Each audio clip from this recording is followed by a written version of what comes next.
Bonjour et bienvenue sur mon podcast La quête de l'équilibre. Je m'appelle Nathalie Ross, je suis auteure et astrologue et passionnée par les animaux. Vous trouverez ici plein d'informations sur les cycles lunaires, notamment des podcasts sur les nouvelles lunes et pleines lunes, mais pas que. On parle aussi de divers sujets, notamment reliés au développement personnel, à l'actualité aussi parfois, au transit planétaire et aussi à l'apprentissage de l'astrologie, mais également des podcasts aussi qui arriveront sur nos amis les animaux et la symbolique qu'on leur accorde dans la spiritualité. En tout cas, je vous souhaite la bienvenue. Si ce podcast vous plaît, n'hésitez pas à le noter sur Apple Podcast. Vous pouvez aussi l'écouter sur YouTube et commenter directement. Je veille à répondre à un maximum de commentaires. En tout cas, j'espère que vous êtes bien installés et je vous souhaite maintenant une très bonne écoute. Bonjour, j'espère que vous allez bien. On se retrouve aujourd'hui pour un nouveau podcast sur la nouvelle lune en bélier qui aura lieu le mardi 21 mars 2023 à 18h22. C'est la première nouvelle lune de l'année astrologique et l'année astrologique démarre le 20 mars cette année, le jour du printemps c'est le 20 mars. C'est le jour où le soleil entre dans le signe du bélier. Donc ce podcast va sortir un peu avant, je vous souhaite une excellente année astrologique, c'est un nouveau départ. Le printemps va faire son arrivée. Alors c'est vrai que on peut débattre sur la position des saisons qui sont quand même pas mal chamboulées par le dérèglement climatique, mais il n'en reste pas moins que ce qui est certain encore pour nous, c'est la durée des jours. C'est plus ça qui nous rappelle les saisons au final que la météo, il faut bien le dire. Mais on peut se référer au soleil. D'ailleurs, en fin du mois de mars, on va enfin changer d'heure pour revenir à ce qu'on appelle l'heure d'été. On va avoir des journées plus longues et ça va nous faire du bien. D'ailleurs, le 20 mars, cette année, c'est l'équinoxe de printemps et l'équinoxe correspond à la période de l'année, enfin au jour de l'année, il y en a deux. Il y a l'équinoxe de printemps et l'équinoxe d'automne où le jour et la nuit sont de durée égale parce qu'il faut savoir que la Terre, elle tourne autour d'elle-même mais elle se penche aussi. Dites-moi en commentaire si vous avez envie que je fasse des podcasts qui soient plus orientés sur l'astronomie parce que ça peut être aussi très intéressant. D'ailleurs, j'en profite pour vous remercier pour tous les retours que j'ai eus concernant la série de podcasts sur les signes astrologiques. Donc au moment où sort ce podcast, elle n'est pas terminée, mais elle se termine justement le jour de la nouvelle lune, le 21 mars, avec le signe des poissons. Le podcast sera en ligne à 7h du matin. Donc, cette nouvelle lune dans le signe du bélier, elle implique un nouveau départ, alors comme toutes les nouvelles lunes, mais là on est aussi connecté au nouveau départ annuel. Et puis la chose très importante à prendre en compte cette année, c'est qu'il y aura 2 nouvelles lunes dans le signe du bélier, puisque cette nouvelle lune, elle a lieu à 0°50 du signe du bélier. Et comme une lunaison c'est à peu près 29 jours, eh bien on sera encore dans le signe du bélier pour la prochaine lunaison. Donc ça, j'en reparlerai à l'occasion d'un autre podcast. En tout cas, cette nouvelle lune, elle se fait en conjonction avec Mercure, ce qui implique bien évidemment une dynamique sociale, une dynamique reliée à la communication. Déjà, le signe du bélier, il est vraiment représenté au moment de cette nouvelle lune parce qu'on a le soleil, la lune, Mercure, Vesta, Chiron, Jupiter. Et c'est tout d'ailleurs, je croyais qu'il y avait le nœud nord, maintenant le nœud nord est en taureau. Donc c'est vraiment une dynamique individuelle. Le signe du bélier, il démarre le zodiaque, c'est un signe de feu, on passe à l'action, on n'est pas en train de se lamenter, on n'est pas du tout dans l'hésitation. Donc pour les signes qui ont tendance justement à être dans l'hésitation, je pense notamment aux signes des Gémeaux et aux signes de la Balance, ça va être l'occasion de se fixer des objectifs précis. Donc les intentions à poser pendant cette nouvelle lune, elles sont reliées justement au feu. Et le feu, c'est aussi celui qui brûle en nous. On rappelle que la saison du bélier arrive après la fin de cycle amorcée par l'énergie des poissons. Et donc l'énergie des poissons symbolise le rêve.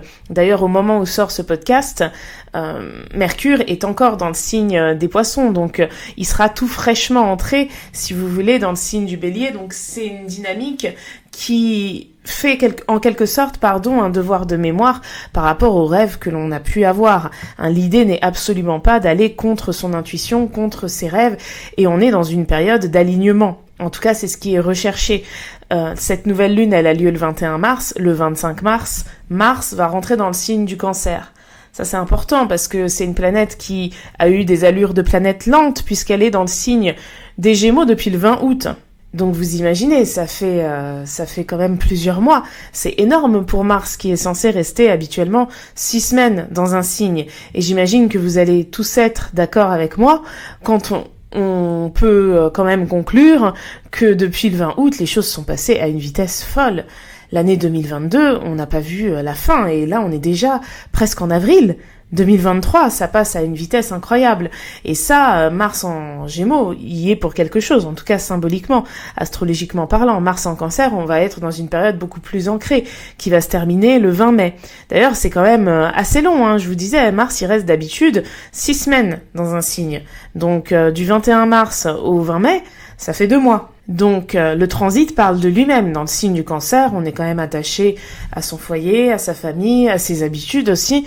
Donc les choses évoluent plus lentement. Donc il est possible que les 2 mois du 21 mars au 20 mai passe à une vitesse beaucoup plus lente. En tout cas, ça peut être l'impression qui nous est donnée, hein, puisque de toute façon, le temps n'est juste qu'une manière qu'on a réussi à trouver pour codifier l'existence à notre échelle. Hein. Mais le temps, c'est quelque chose de très subjectif, hein, en réalité. Hein. Si on parle de notre vision du temps aux habitants de l'univers, je pense que on n'est pas tous d'accord. Donc ça reste quand même très subjectif, mais il est possible que ces 2 mois aient une importance quand même assez forte. Et qu'est-ce qui se passe dans ces 2 mois ? Il y a 2 nouvelles lunes dans le signe du Bélier. Donc cette dynamique de nouveau départ, l'idée d'entreprendre, de créer, d'initier. Alors c'est vrai que le Bélier, on ne l'associe pas souvent au créateur, mais pour tirer la roue du zodiaque, pour être le premier et pour motiver les autres, faut bien créer quelque chose, faut bien créer une ambiance, faut bien créer une motivation, faire naître cela chez l'autre pour qu'il nous suive. Hein. Donc c'est pour ça qu'il y a beaucoup de leadership dans le signe du Bélier, et une nouvelle lune dans ce signe est une nouvelle lune qui nous invite à venir toucher notre leadership, et on est tous leaders dans quelque chose où on a tous envie de l'être à notre manière, à différentes échelles, mais ce feu intérieur relié à l'énergie du Bélier, il brûle en chacun de nous. Ça, c'est certain. Et le fait que, si vous voulez, qu'il y ait 2 nouvelles lunes en Bélier cette année, ça a un impact fort parce que pour la majorité des gens, les nouvelles lunes ne tomberont pas dans les mêmes maisons. C'est-à-dire que, à part les personnes qui ont le Bélier en axe intercepté dans leur thème, tout le monde a le début d'un signe dans une maison et la fin dans l'autre. Hein. Donc là, comme on est vraiment au tout début à 0,50 et que la prochaine nouvelle lune, elle aura lieu vraiment sur le dernier degré, il me semble, pour beaucoup de personnes, ça aura lieu dans des maisons différentes. Donc c'est assez intéressant parce que l'énergie du Bélier, si vous voulez, elle reste la même, mais il y a des choses qui vont se passer en un mois. Hein, le mois prochain, il me semble que Mercure sera plus dans le signe du Bélier, tandis que là, il est là. Donc on a un mental aussi qui est vif, qui est optimiste. Donc il y a vraiment l'idée d'aller de l'avant. Si vous regardez la carte du ciel de cette nouvelle lune, on a donc la conjonction Soleil-Lune, on a Mercure qui est proche, il y a un carré qui est indiqué à Mars, mais en fait c'est pas un vrai carré puisque si vous voulez, pour que la Lune et le Soleil soient au carré de Mars, il aurait fallu qu'ils soient en Poisson encore. Mars est à la fin des Gémeaux, par contre, Mars est au carré de Neptune, ça c'est vrai. Et de l'autre côté, on a une harmonie de la nouvelle lune à Pluton. Ça aussi, c'est pas vraiment exact parce que Pluton, il est à la fin du Capricorne et le Bélier et le Capricorne sont des signes au carré l'un de l'autre. Mais comme on a le Soleil et la Lune qui sont au tout début du Bélier et Pluton qui est à la toute fin du Capricorne, le logiciel, il estime qu'on est OK par rapport au nombre de degrés requis pour parler de sextile. Mais c'est pas une vraie harmonie.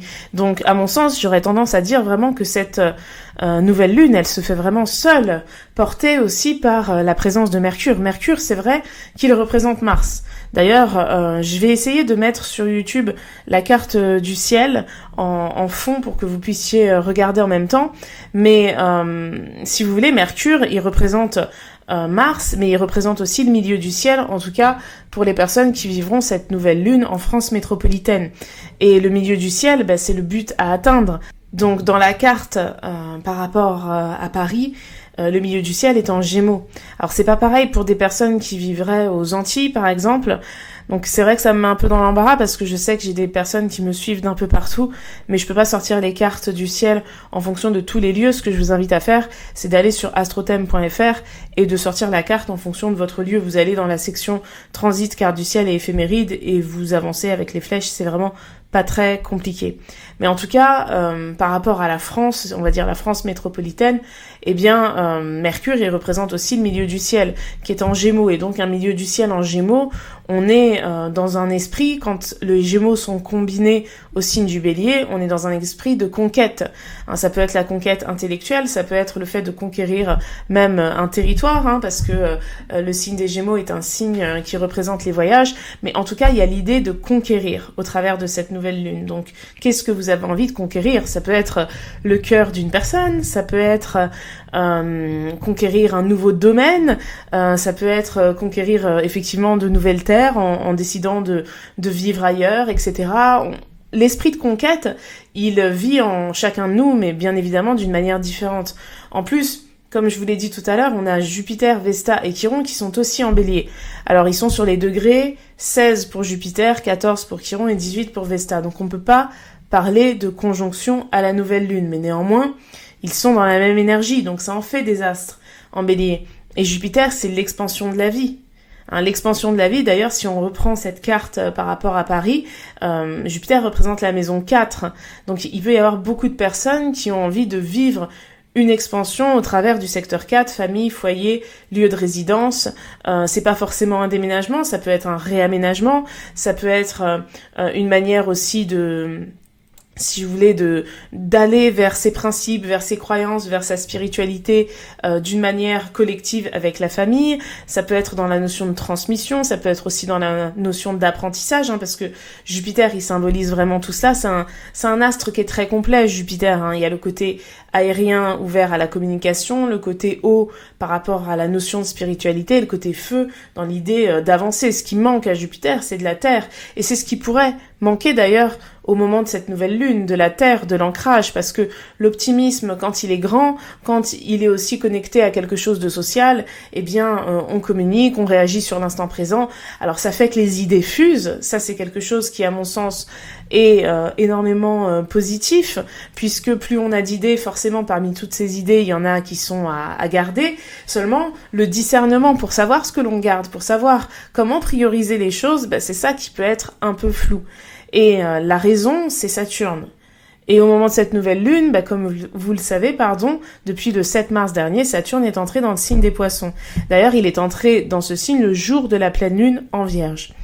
Et Saturne en Poissons, c'est maître de la sagesse et de la structure dans tout ce qui est un peu nébuleux, tout ce qui est un peu flou. Le signe des Poissons, il évoque les croyances, donc c'est aussi se construire ou construire des projets alignés avec nos croyances. Donc ça veut dire deux choses. La première, elle est reliée à la notion de construction qui est représentée par Saturne. C'est-à-dire que c'est une planète qui nous permet de construire sur un alignement avec nos croyances. Donc, qu'est-ce que ça demande avant tout? Certains me diront que ça demande de croire. Oui, croire ou dire que l'on croit, c'est pas très difficile. Il y a des personnes qui disent qu'elles croient en tel Dieu, de telle manière, par telle religion, mais dans les faits, elles ne pratiquent pas, ou au fond, peut-être qu'elles s'en foutent aussi. Inversement, il y a des personnes qui n'en parlent pas spécialement, mais qui ont une foi très très forte. Donc, la notion de croyance, elle est personnelle, et elle n'est pas du tout reliée à ce qui est visible. Ça paraît fou de dire ça, mais c'est quand même réel. Hein. On dit parfois même que le diable, il prend des allures d'ange. Hein. Donc on le voit bien quand on entend des histoires horribles comme la pédophilie dans l'église, etc. Ce ne sont pas les apparences qui régissent la vérité. Hein, ça, c'est quelque chose avec laquelle je pense nous sommes tous d'accord. Et donc, Saturne, lui, il voit au-delà des apparences. Ça, c'est quelque chose d'important. Nous, on voit pas forcément ça. Saturne, c'est la planète du temps, c'est Chronos, donc c'est une planète qui est témoin non seulement de ce qui se passe, mais aussi de ce qui s'est passé. Par contre, c'est pas le futur. Le futur, ce serait plus Uranus. Saturne, il se base sur des choses concrètes, et les choses concrètes, c'est des choses qui ne sont pas hypothétiques, et par définition, le futur est hypothétique. parce qu'on ne peut pas du tout l'anticiper. Dites-vous qu'à chaque fois que vous voyez quelque chose qui annonce un événement futur, c'est de l'hypothétique. Quand on nous parle par exemple des Jeux Olympiques 2024, c'est complètement hypothétique. Demain, il y a un autre Covid, ils n'ont pas lieu. Je pense que les Japonais, en 2020, en mois de janvier, si on leur avait dit que les Jeux Olympiques ils allaient être annulés, ils l'auraient pas cru. Donc en soi, je dis pas qu'il faut devenir parano et se méfier de tout, mais il faut quand même garder à l'esprit que tout ce qui est relié au futur est hypothétique. Donc Saturne nous parle des choses qui sont certaines. Et ce que je disais, c'est que cet alignement par rapport aux croyances, il ne peut se faire que chez des personnes qui sont honnêtes avec elles-mêmes. Et c'est pas quelque chose de facile, et c'est quelque chose qui peut aussi parfois créer un comportement qui est totalement relié à l'inverse, c'est-à-dire qu'au lieu d'être honnête avec elles-mêmes, certaines personnes vont se mentir consciemment à elles-mêmes pour garder la face, notamment au niveau des apparences. Donc pourquoi je vous dis ça ? Parce que la première chose que Saturne en Poisson va faire, c'est démasquer ce qui ne va pas. C'est-à-dire que ouvrez vos yeux, si je puis dire, parce que faut pas oublier que l'axe Vierge-Poisson, c'est un axe qui évoque la notion d'observation. La Vierge est un signe très observateur, les Poissons aussi. Et vous allez constater autour de vous peut-être des chutes. Alors quand je dis des chutes de personnes, c'est pas forcément quelque chose de très grave, ça peut être sur un gros projet, ça peut être sur un petit projet, ça peut être dans le travail, ça peut être en amitié. Vous allez certainement plus facilement remarquer des incohérences. Par exemple, une amie qui vous raconte des choses que vous avez toujours crues parce que vous n'avez jamais cherché à savoir si c'était vrai ou si c'était faux, puisque de toute façon, elle vous le dit ou il vous le dit, peu importe. Et là, ça peut prendre sens qu'il y a quelque chose de bizarre. Vous allez peut-être observer aussi des personnes qui semblaient, entre guillemets, tout avoir, une stabilité, etc. Mais en réalité, il n'en est rien. Ce transit de Saturne en Poisson, il fait effectivement penser, j'en ai parlé dans ma masterclass, à ce qui se passe avec les influenceurs. Quand on voit que certains changent totalement de discours et sont prêts aujourd'hui à accepter des choses pour gagner de l'argent qui ne sont pas du tout ce qu'ils semblaient faire avant, parce qu'il y a des arnaques qui ont été décelées, donc du coup il y a des finances qui rentrent moins, ça casse quelque chose avec l'image qui était renvoyée. D'ailleurs, les réseaux sociaux favorisent énormément ce genre de comportement. Je dis pas que les réseaux sociaux sont à bannir. Moi, je trouve qu'il y a de très bonnes choses qui en découlent. En plus, moi, je les utilise, donc c'est certainement pas moi qui vais cracher sur les réseaux sociaux. Mais c'est vrai que quand on a envie d'enjoliver les choses, les réseaux sociaux, c'est facile. Avant, quand on était que dans la vraie vie, par exemple, quelqu'un qui a envie de faire croire qu'il roule, je sais pas moi, dans une voiture à 100 000 euros, il peut la louer 2-3 jours, faire des photos dans plein d'endroits différents et la poster sur les réseaux. Avant, si cette personne-là, vous la connaissiez que par rapport à son boulot, vous voyez très bien avec quelle voiture elle venait. Donc c'est dans ce sens-là que je dis que les réseaux favorisent, pour les personnes qui ont envie de manipuler et de mentir, ça favorise énormément la possibilité de pouvoir le faire. Et donc, pourquoi je vous parle de tout ça, parce qu'on est quand même sur une nouvelle lune en Bélier, mais la nouvelle lune en Bélier, elle est directive, et la présence de Saturne n'est pas anodine, c'est la première nouvelle lune depuis que Saturne est en Poisson. Donc ça a un sens particulier durant cette nouvelle lune, surtout que c'est une nouvelle lune qui va se reproduire avec une autre configuration, mais dans un mois. Donc, ce que je vous disais, c'est que Saturne va faire deux choses, à la fois tomber les masques des personnes qui ne sont pas alignées avec ce qu'elles sont. Ça veut pas dire que qu'il faut absolument avoir réussi quelque chose, ce que je dis là, mais c'est qu'il faut être tout simplement bien avec soi. Donc les personnes qui, par exemple, je sais pas, je reprends l'exemple des réseaux sociaux, mais qui vendent du bien-être alors que elles-mêmes vont super mal, il y a quand même des chances pour que durant ce transit de Saturne en Poisson qui va durer jusqu'en 2026, il y a des chances pour que ça capote. Par exemple, tout comme, je sais pas moi, on voit beaucoup de choses comme ça sur les réseaux sociaux, les personnes qui poussent les gens à entreprendre avec un discours négatif, avec un discours toxique qui dit que si on n'est pas entrepreneur, on est nul. Ces personnes-là, parfois, elles donnent des conseils alors qu'elles-mêmes, elles n'ont pas d'entreprise. Donc, vous voyez, il n'y a pas d'alignement sur ce genre de profil, et ce manque d'alignement n'échappera pas à Saturne en Poisson. C'est-à-dire que là, on va rentrer dans une période où l'authenticité va être vraiment la clé la plus importante je pense, parce qu'on peut passer des années à travailler sur un projet d'une manière nébuleuse. Parfois ça marche, il y a des gens qui ont monté des arnaques et ça a marché. Regardez notamment celle des influenceurs, ça fait des années que ça marche. Mais toutes les bonnes choses ont une fin, et la bonne nouvelle c'est que les mauvaises aussi, elles ont une fin. Donc là, Saturne en Poisson, c'est vraiment les masques tombent, et le fait que Saturne soit en harmonie avec Vénus au moment de cette nouvelle lune, et que Vénus, elle soit conjointe au nœud nord en Taureau, le signe du Taureau, c'est le signe de l'authenticité.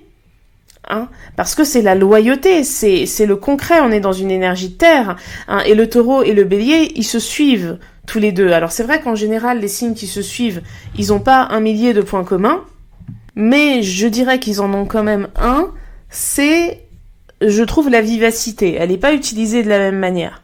C'est-à-dire que le Bélier va être vif dans l'action, le Taureau va être vif dans la détermination qu'il va mettre dès lors qu'il a un projet qu'il veut vraiment réaliser, et le signe des Gémeaux, parce que je vais parler des 3 signes du printemps, tant qu'à faire, c'est de la vivacité d'esprit. Donc c'est vrai que ce sont des signes qui ont tendance à oublier parfois un peu la patience, et qui ont tendance à oublier de regarder en eux, de se poser, d'anticiper les choses. Alors se poser, on va dire que le Taureau, lui, y arrive plutôt bien, donc Vénus, ça vient équilibrer les choses. Mais on a Mars en Gémeaux au moment de cette nouvelle lune. Donc, vous savez, c'est un peu... comment dire, un peu comme un enfant à Noël à qui on avait promis un cadeau et il l'a. Donc quand il l'a, il le déballe, mais il n'en a plus rien à faire après d'aller prendre son petit déjeuner avec la famille. Mais laissez-moi jouer avec mes jeux. Je l'ai enfin, il a envie de découvrir, etc. Pour d'autres personnes, ça peut être comme quand on leur donne un roman, l'envie de le lire. Moi, je me souviens quand j'étais petite et qu'on me donnait un jeu vidéo, mais fallait pas me le donner au moment où c'était le JT pour que je puisse pas jouer. Sinon, c'était pas drôle. Donc vous voyez, il peut y avoir ce degré d'impatience parce que quand on est aligné et qu'on sent qu'on est sur la bonne voie, on n'a plus envie de perdre du temps. Donc là, il y a beaucoup de personnes qui pourraient se sentir dans cette dynamique-là et d'autres qui pourraient se sentir énormément dans le doute. Alors le doute, c'est une forme de questionnement. Et quand on doute, il vaut mieux aussi prendre son mal en patience et réajuster les choses plutôt que de foncer sans réfléchir. Je rappelle que dans un mois, il y aura encore une nouvelle lune dans le signe du Bélier. Et cette fois-ci, elle se fera avec un Mars qui sera dans le signe du Cancer. Donc c'est une manière d'agir qui sera quand même pas mal reliée à l'émotionnel et pas mal reliée aussi à ce qui nous est arrivé dans le passé. Donc ce sera une autre dynamique qu'on expliquera à ce moment-là. Mais là, Vénus, qui est en harmonie avec Saturne, elle est conjointe au nœud nord. Donc le nœud nord, il est en Taureau aujourd'hui. Donc le nœud nord, c'est la direction karmique. Donc c'est aller vers quelque chose qui a du sens. Et aller vers quelque chose qui a du sens, il faut accepter que ça se fasse pas forcément du jour au lendemain. Alors ça dépend où vous en êtes chacun dans votre vie, ce que vous avez envie de faire aussi, parce qu'on a tous des aspirations qui sont différentes. Et apprendre, en tout cas c'est ce que Saturne symbolise, je trouve, dans cette nouvelle lune, apprendre à faire preuve de clarté avec soi avant de vouloir se lancer, avant même de vouloir investir de l'argent dans quoi que ce soit, parce que au final, ça peut amener vers des pertes qui auraient pu être évitées. Donc cette nouvelle lune en Bélier, pour moi, elle invite à un nouveau départ, qui est ambitieux, qui est optimiste, qui est déterminé, qui peut réveiller une part de notre leadership. Elle est conjointe à Mercure, donc ça veut dire que il est question quand même aussi peut-être de partager quelque chose avec les autres, ou du moins d'avoir une activité cérébrale assez intense. Peut-être que certains vont s'orienter vers un apprentissage, c'est possible. Et il faut se dire que de toute façon, Saturne en harmonie avec Vénus, parce que Saturne ne reçoit pas d'aspect dissonant pendant cette nouvelle lune, je pense que c'est quelque chose d'assez important, c'est surtout rester authentique. C'est-à-dire ne pas se prendre pour quelqu'un qu'on n'est pas, ne pas plagier les autres, ne pas descendre aussi les gens qui font des choses que nous, on aimerait faire. Si vous observez ce genre de comportement autour de vous, vous savez que cette personne, en tout cas à cet instant-là, parce que j'insiste aussi, on peut ne pas être fiable et être perdu à un moment et faire un travail sur soi et après évoluer d'une manière beaucoup plus saine, avant tout pour soi mais aussi pour les autres. Ça, ce n'est pas exclu. Mais Saturne peut réveiller ce genre de lacunes chez certaines personnes. Après, tout est une question de discernement aussi, notamment en lien avec l'environnement personnel que vous pouvez avoir. Je pense que vous savez très bien faire le lien entre une personne que vous connaissez depuis longtemps qui est manipulatrice et une personne que vous connaissez depuis longtemps qui agit parfois comme une manipulatrice parce qu'elle se sent mal et qu'elle est perdue et qu'il faut rectifier le tir. On a tous des moments, si vous voulez, d'égarement. D'ailleurs, l'égarement, c'est le signe des poissons. Donc Saturne qui se trouve dans le signe des poissons, ça vient mettre aussi de la j'allais dire de la sincérité, c'est pas ça, mais ça vient mettre aussi de l'objectivité face à ce pourquoi on est égaré. Donc personnellement, c'est pas quelque chose d'agréable, hein. C'est pas du tout quelque chose d'agréable. Moi, je suis en train de le vivre sur un domaine de vie particulier en ce moment. Ça fait pas plaisir, c'est pas flatteur, mais se prendre conscience de certaines choses, c'est le meilleur moyen pour changer. Un Saturne en Poisson, c'est dire au revoir au déni et surtout dire adieu à l'échec qui est relié à ce que le déni peut amener. Parce que il y a des personnes qui vivent une forme de déni parfois, même par rapport à leurs enfants, par rapport à leurs projets, par rapport à leurs ambitions, par rapport à plein de choses, et au final elles perdent du temps. Donc Saturne en Poisson, c'est ça peut être violent hein, pour certaines personnes. Hein. Donc si vous réalisez des choses par rapport à vous que vous avez mal faites ou des choses que vous attendez qui n'arriveront jamais, vous vous rendez compte que ça fait 2 ans qu'on vous prend pour une poire sur tel sujet, que ça fait des mois que vous attendez une réponse par rapport à quelque chose qui n'arrivera jamais, c'est violent, hein. Ça fait pas plaisir, mais il faut toujours se dire qu'il vaut mieux le savoir. Vaut mieux le savoir parce que ça veut dire qu'à partir du moment où vous le savez, vous ne perdez plus de temps. Alors il y a peut-être une phase de deuil de ce que vous pensiez possible et qui en réalité ne l'est pas, ou en tout cas ne l'est pas tout de suite, mais il vaut mieux le savoir. Au moins après vous repartez sur de bonnes bases et vous partez dans une dynamique de construction. Et n'oubliez pas que tout ce que l'on vit de toute façon, même si on a l'impression sur l'instant que ça n'a servi à rien, ça sert toujours à nous apprendre quelque chose. Et cette nouvelle lune en Bélier, elle nous permet de mettre en place un nouveau départ qu'on aura envie de réaliser rapidement, c'est normal, on est dans l'énergie du Bélier, mais qui va demander une certaine forme de constance et aussi une certaine forme de patience. Voilà. Donc en tout cas, j'espère que ce podcast vous a plu, j'espère qu'il vous a pas blasé parce que j'essaye de trouver les mots justes pour expliquer ce que peut représenter Saturne et comme je vous le dis, moi aussi je vis une situation pas cool sur un sujet particulier, mais ça fait partie de la vie de toute façon, hein, la frustration fait partie de la vie et c'est ce qui nous permet de rectifier le tir, prendre conscience de ce qui ne fonctionne pas. C'est pas flatteur pour l'ego parce qu'on se dit mais donc je suis bête en fait puisque j'ai fait ça depuis un moment, j'ai cru cette personne pendant tant de temps, donc pourquoi en fait ça paraît tellement évident maintenant, mais ça paraît évident parce que c'est l'heure. Hein, c'est à ce moment-là que vous savez que c'est du mensonge. Donc il n'y a pas l'histoire d'avoir été bête ou d'avoir fait n'importe quoi. Et puis même si c'est le cas, c'est passé, donc c'est fini maintenant. Si vous avez fait quelque chose de bête jusqu'à aujourd'hui, quelque chose que vous estimez bête, et ben tant pis. Dites-vous que vous le referez plus. Voilà, c'est fini. C'est-à-dire qu'à partir de tel moment, et maintenant c'est fini. Donc au début, ça paraîtra, quand on se dit ça fait 2 ans que je crois cette personne qu'elle me ment et que là ça fait 1 semaine qu'on s'en est rendu compte, bah oui, 1 semaine par rapport à 2 ans, c'est pas beaucoup, mais quand ça fera 5 ans, vous rigolerez de tout ça. Donc Saturne, c'est le temps, donc c'est le temps soigne les maux, le temps permet la construction des projets et dans une lunaison Bélier, c'est ce qu'on a tendance à oublier justement qu'on a le temps. On veut réaliser les choses vite. Alors, je dis pas que la vitesse a que du mauvais. Hein, parfois, ça permet effectivement de faire avancer les choses de manière concrète. Mais rappelez-vous ce que je vous ai dit par rapport à Mars. Il est probable que les 2 mois du 21 mars au 20 mai passent en tout cas dans notre esprit plus lentement et on aura la possibilité, je pense, de mettre plus de choses en place. Je serais pas étonnée si aux alentours du 20 mai, il y a plein de personnes qui me disent c'est fou. Entre la mi-mars et la mi-mai, j'ai fait tellement plus que pendant tout le premier trimestre de 2023, je serais pas étonnée. En plus, le 20 mai, c'est mon anniversaire, donc c'est parfait. Donc voilà, j'ai terminé cette analyse. Je vous rappelle que l'école de l'astrologie a ouvert ses portes. Donc si vous voulez vous inscrire, c'est toujours possible. Alors attention, parce que l'offre de lancement à 189 € se termine le 21 mars, le jour de la nouvelle lune. Elle a lieu à 18h22, l'offre se termine à 20h. Donc après, ça passera à 239 €, ce qui et toujours un tarif abordable, je pense, pour le contenu qui sera proposé. Si vous voulez en savoir plus, je vous invite à aller sur mon Instagram, Nathalie Rosevin. J'ai une story à la une sur la formation. Et en attendant, je vous souhaite une excellente nouvelle lune et je vous dis à très vite.